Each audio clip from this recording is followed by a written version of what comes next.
Hola, Annia. Let's take a look at your game against Tigres. As I mentioned last time, I think you're getting much better on the 1v1s. The position is good, the body shape is good, the distance is really good. You've seen much more confident. Let's take a look at this one. It's really good. In this occasion, everything was really good until the end, where you could ended up increasing the steps frequency and be able to block this shoot. But since it was a long transition, you could end up with burning legs. But I could say that it was a really good 1v1. Now these actions that you prefer to cover up the box, instead of covering the opponent, like in this case, where you drop the opponent and you decided to be more aware of the box. So in this case, you ended up on a very good position to block this cross. Again, on this play, the decision making was really good and the timing was great because you dropped this because this one was getting free, but also you could ended up covering this opponent because she was also free. But when I say that the decision making was really good, it's because that you decided to go with this opponent instead of this one because the pass line over here was not clear. So it was a bigger chance for her to take the pass to this player instead of this one. So you decided to go with this one and block the cross. So it was really good, excellent timing and excellent decision making. Now I'm gonna show you a few similar situations where the opponent team were trying to send the long ball on the open space to get into the box. So in this case, you get into a very good position trying to avoid getting the pass in between this space. So in case the ball goes over here, you're already in a good position to block this pass. So the timing is really good when you start to run to your goal. And once the ball is dropped, you're already in the best position to get this pass. So in this similar situation, you try to do the same thing by closing this gap and trying to get the ball over here. But since the opponent was really open, the pass was really wide. But as a comment, I want to say that when you try to close this gap, you miss the opportunity to end up getting closer to the opponent at the end of the play. So in another situation, this could be a really important time and distance for you to get and tackle the receiver of the ball. So this was not the case, but just to take a good consideration of whether you're closing this gap or once you see that the pass is going to be open, just start running to the ball direction and try to close this gap instead of this one. So this is another similar situation, but with another player involved. So in this case, you were trying to cover this opponent, and once you realize that the ball was going to the same direction as before, you decided to try to block the pass, but in this case, you missed it instead of running on the same direction of the ball.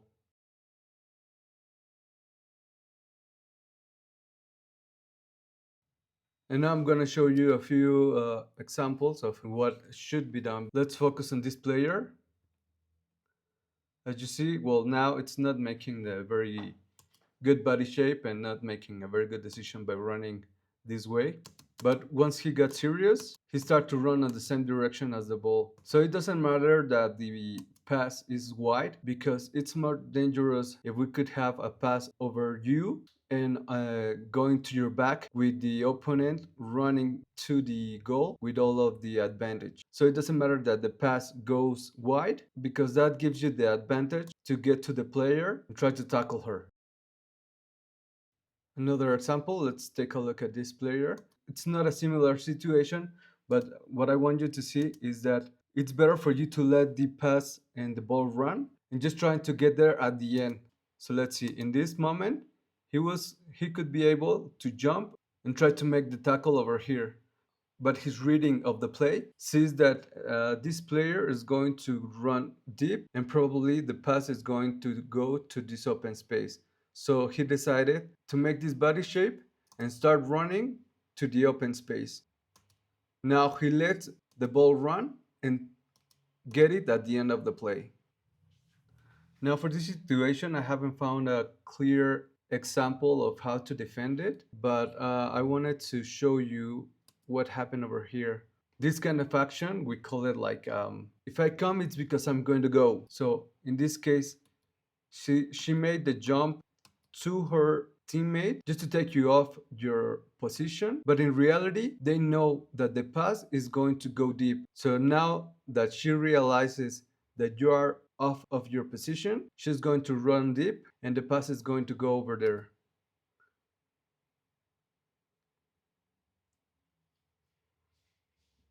If I find a clear example of how to defend it, I'll share it with you. But for now, I want to say that it's a really matter of timing and reading of the play or reading of the opponent body position. That body position that she's going to run deep. So what you could do is trying to be in front of her just to block her way, or trying to cut the pass line. So in this case, you were trying to cut the pass line, which was really good. But since there's a lot of open space, it's really hard to know where the ball is going to be, and it's really hard to trying to block the pass. So I think you did the best.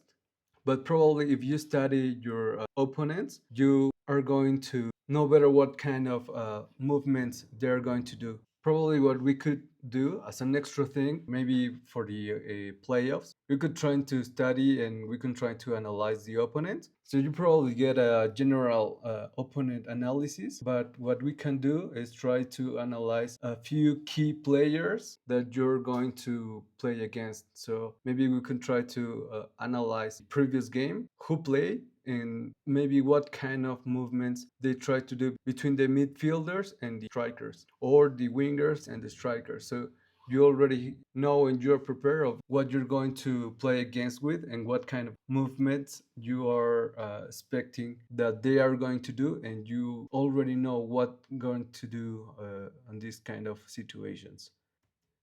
Now on the offensive situations, I can see that you made a much better jumps. Even though that you didn't win the header, you've seen much more confident in trying to win the ball by getting a better jump. Also in this case, your body shape and the position that you had was much better than previous games. So you didn't win it, but the jump you made was much better. Now, on the situations that I mentioned last time, when I told you to create more options for your teammates by not only getting back but going wide to the line, you made a few really good in this case. Even though that you didn't get the ball, but when you run to the sideline, you take this opponent with you and create this space for your teammate to send the pass. And now she has more space between the player that was going with you, and she had more time and space to make the decision and send the pass. Again, on this situation, the movement that you made by going down and opening wide to the sideline was really good. In this case, you create a pass line and provide her with another good option to release the ball. Now I'm going to show you a couple of situations that happen in the beginning of game and in the beginning of the second half, where you take time to start making the move. In this case, you already see that the pass is going to the keeper, but you stood still. So once you see the pass, you could try to start making the move to the sideline to provide her for a good option for a pass line. Also in this play, you dropped the ball, but instead of going to this open space or going to the sideline to create another opportunity for your teammate to send a pass, you keep behind the opponent and she didn't have the pass line for you. So once you decided to move to the sideline, it was late for your teammate and she couldn't drop the ball. So that's all I wanted to share with you.